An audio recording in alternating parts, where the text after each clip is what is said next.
Bienvenidos padres y madres a esta nueva escuela virtual, la número 4 de este año 2020. El día de hoy con un tema muy bonito y es el tema de inteligencia emocional. Lo hemos querido tratar con ustedes con el fin de que ustedes se acerquen un poco a las emociones y sentimientos que están teniendo en este momento sus hijos. Pues uno por la época de confinamiento y de una u otra manera de aislamiento social, y dos, también con época de nuestro trabajo escolar remoto. Entonces, bienvenidos, esperamos que ustedes valoren este material y le den la utilidad que nosotros les invitamos. El día de hoy con una novedad, y es que estamos también haciendo uso de 4 cuentos eh, que se llaman Los Niños de Colores. Estos cuentos están dirigidos a la temática que se va a desarrollar en este taller.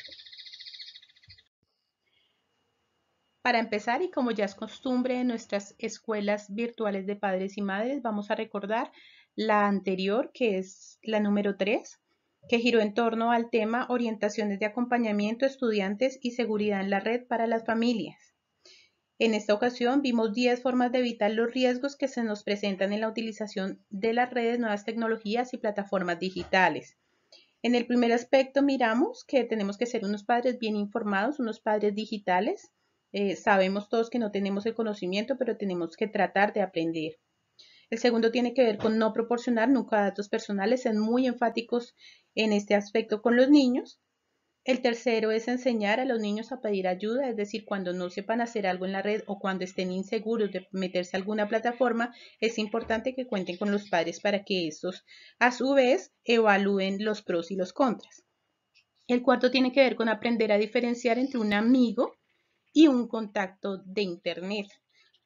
Los amigos son aquellas personas con las cuales tenemos contacto estrecho, los conocemos su familia, etcétera, etcétera. Los contactos por internet, aunque pueden tener fotos de perfiles muy cercanas a nuestra edad, etcétera, etcétera, pueden ser perfiles falsos. Entonces, por esa razón es muy importante que los niños sepan diferenciar entre amigo y contacto de internet.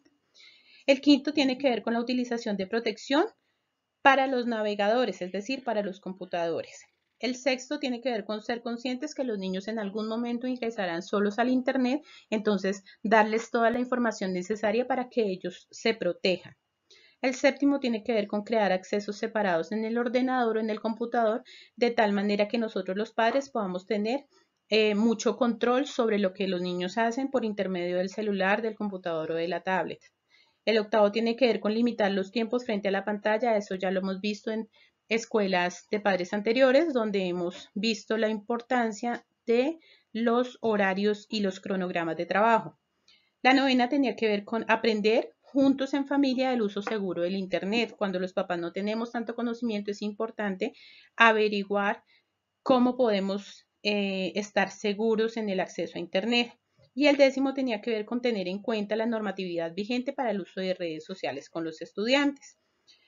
Pues también les indicábamos en ese momento, en esa escuela de padres número 3, que en caso de ser víctima de algún ciberdelito o detectar algún intento de fraude o engaño en la red, debemos como ciudadanos reportarlos al CAI virtual de la policía, que queda pues naturalmente en la página de internet de la policía, link CAI virtual. El objetivo de este taller es descubrir las emociones que me definen como persona y la manera como las expresamos y demostramos ante esta situación de aislamiento preventivo. Esto como aporte al bienestar de los estudiantes, padres y cuidadores y a la prevención de situaciones de tratos inadecuados al interior de las familias. El poder de la resiliencia frente a grandes desafíos de la humanidad. Una persona que nació en 1900 enfrentó las siguientes situaciones. En 1914, es decir, cuando tenía 14 años, fue la Primera Guerra Mundial con un saldo de 22 millones de muertos. En 1920 aparece una pandemia mundial, la gripe española, matando 50 millones de personas. En 1929 se presenta la crisis económica mundial que comenzó con el derrumbe de la bolsa de Nueva York, ocasionando inflación, desempleo y hambruna. En 1933 los nazis llegan al poder. En 1939 comienza la Segunda Guerra Mundial con un saldo de 60 millones de muertos. En el Holocausto mueren 6 millones de judíos. En 1952 comienza la Guerra de Corea. En 1964 comienza la Guerra en Vietnam.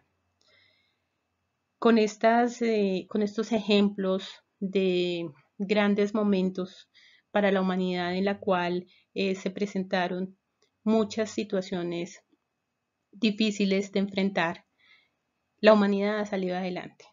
Y ha salido adelante sencillamente por la capacidad que tiene el ser humano de ser resiliente.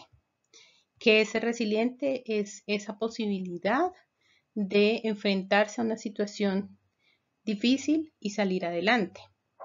Pero ¿qué caracteriza a una persona resiliente? Encontré en la red que una persona resiliente se caracteriza porque es consciente de su potencialidad, pero también de su limitación. Es una persona creativa. Ante la situación de dificultad, se adapta y genera nuevas propuestas.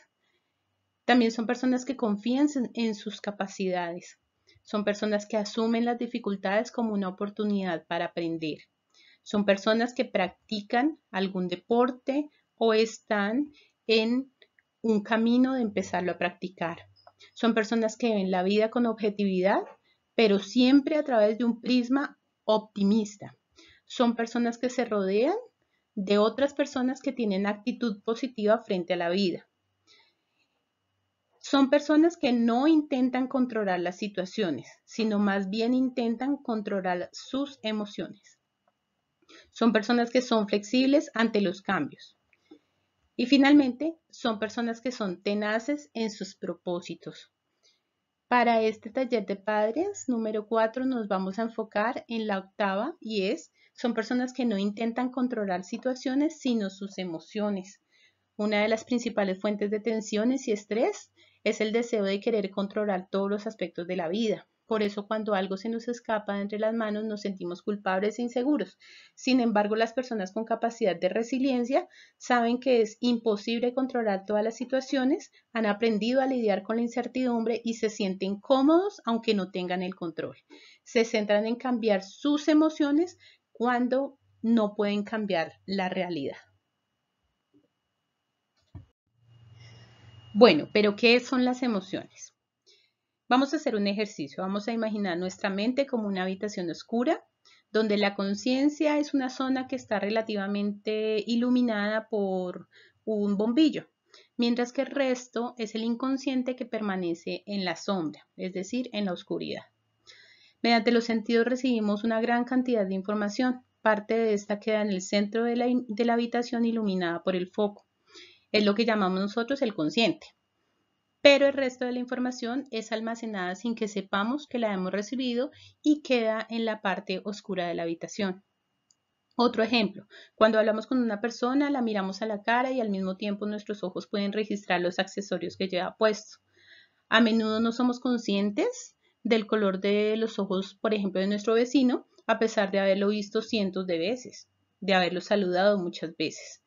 Pero aunque no sepamos cuál es el color de sus ojos, en nuestro inconsciente está la información grabada. Alguna información de esa persona queda grabada. Entonces, por eso nosotros pues lo podemos identificar en un grupo grande de personas.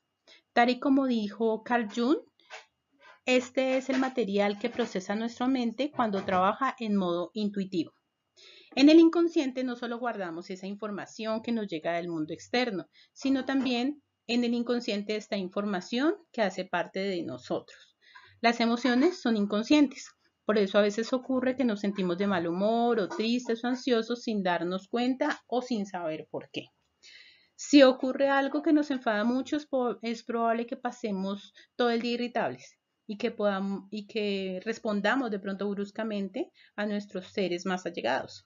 Sin embargo, hasta que alguien no nos haga saber, no tomaremos conciencia de que estamos bajo esa emoción. El primer paso para desarrollar una buena inteligencia emocional radica en conocer nuestras emociones, por lo cual pues estamos haciendo este taller de padres para que nosotros tengamos también esta información y podamos identificar tanto nuestras emociones como las emociones por las cuales están pasando nuestros hijos, más en este momento. Para seguir comprendiendo este tema de las emociones, tenemos que comprender también que nuestro cerebro tiene dos hemisferios, separados entre sí y con distintos funcionamientos.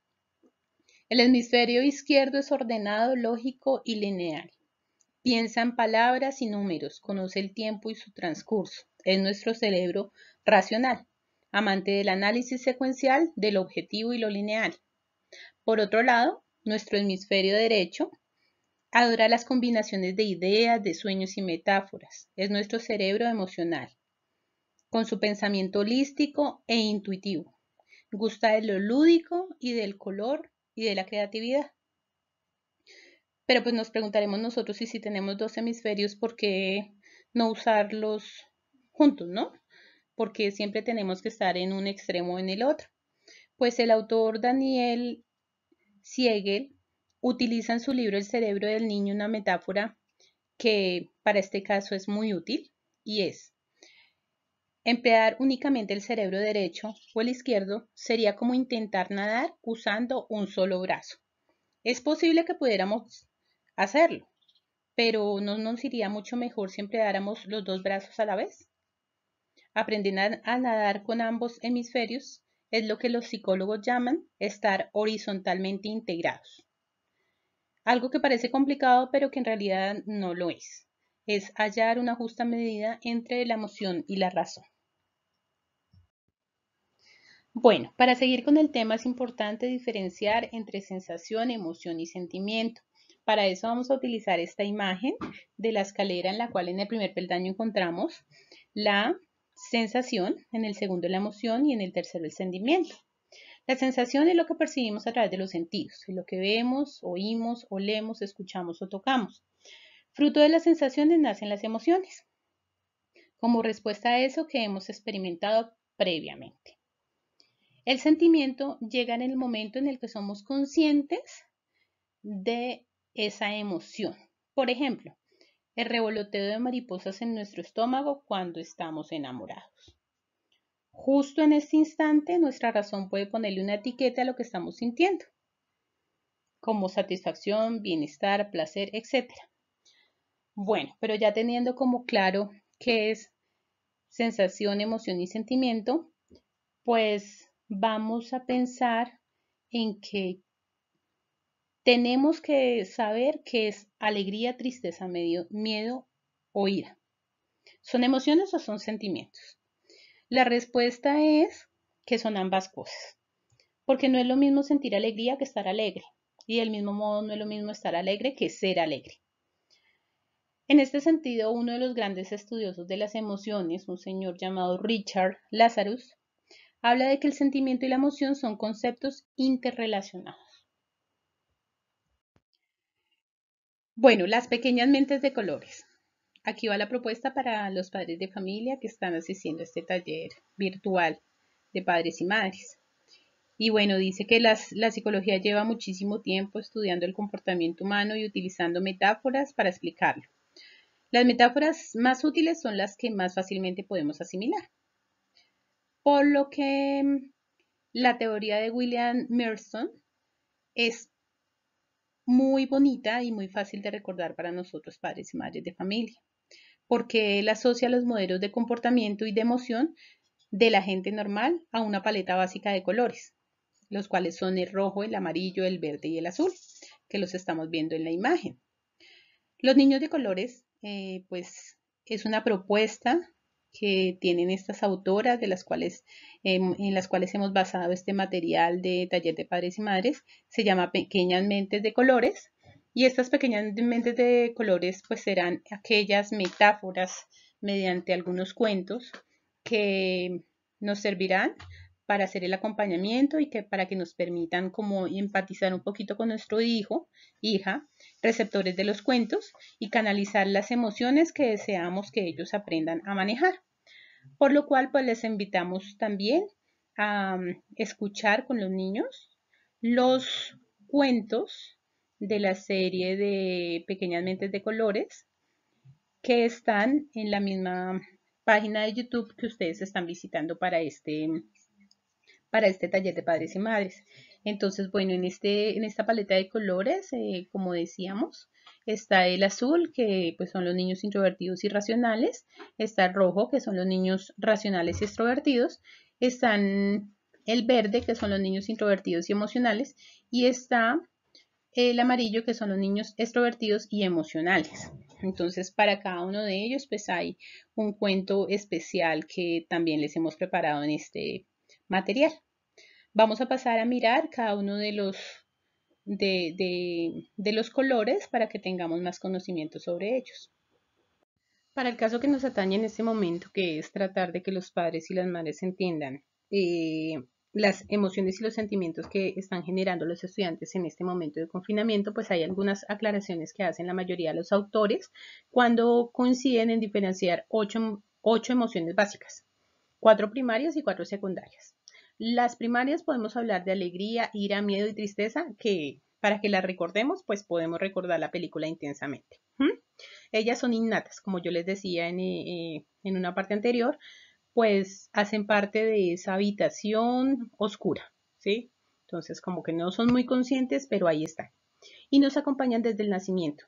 Mientras que las emociones secundarias, como el amor, el asco, la sorpresa, la vergüenza, dependen de la cultura en la que nos desarrollemos y van apareciendo fruto de nuestra socialización con otras personas y de las experiencias que nosotros tenemos con el mundo. Por supuesto, todas esas emociones primarias y secundarias estarán como presentes en el material que les vamos a presentar a continuación con los cuentos de los niños de colores. En esta parte de la presentación vamos a mirar el material de los niños de colores, en el cual vamos a observar las características de cada uno de los colores para que nosotros hagamos nuestro ejercicio mental de relacionar cada color con nuestros hijos, de tal manera que podemos identificar si sus rasgos de personalidad son rojos, amarillos, verdes o azules. Acá nos encontramos con las pequeñas mentes energéticas caracterizadas por el color rojo. Estas mentes son extrovertidas, decididas y cargadas de energía. Son personas que se caracterizan por siempre ser valientes y obstinadas, no se asustan con el trabajo ni el esfuerzo, son aventureras, cuando tienen un problema no le dan muchas vueltas sino van al grano y lo solucionan. Suelen decir lo que piensan, a pesar que a veces hieren sentimientos de las otras personas y no son muy pacientes.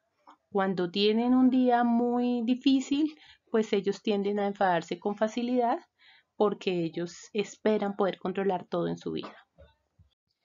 Las pequeñas mentes radiantes están caracterizadas por el color amarillo. Son personas amigables, optimistas y cargadas de buena onda. Las caracteriza la capacidad de contagiar el entusiasmo y la alegría, les gusta jugar mucho, son optimistas, ven lo bueno de las situaciones y de las personas, son intuitivas, llegan a conclusiones correctas sin tener como que tener a mano toda la información, en realidad nunca ven las cosas como problemas, en general las ven como oportunidades, no se avergüenzan por nada y realmente son un poco desordenadas, impacientes y nerviosas. Las pequeñas mentes comprensivas las caracteriza el color verde, son cercanas, agradables, tranquilas. Para ellas es muy importante que las personas que estén con ellas estén muy contentas, muy felices. La paciencia es una de sus virtudes, generalmente no tienen prisa. Les gusta que las tengan en cuenta, que, mm, que estén cerca de ellas, les cuesta muchísimo trabajo enfrentar los problemas, suelen estar un poquito cargados de emoción, ellas no se niegan a hacer las cosas, realmente les es difícil decir no y les cuesta un poquito confiar en los demás y sienten un poco de inseguridad.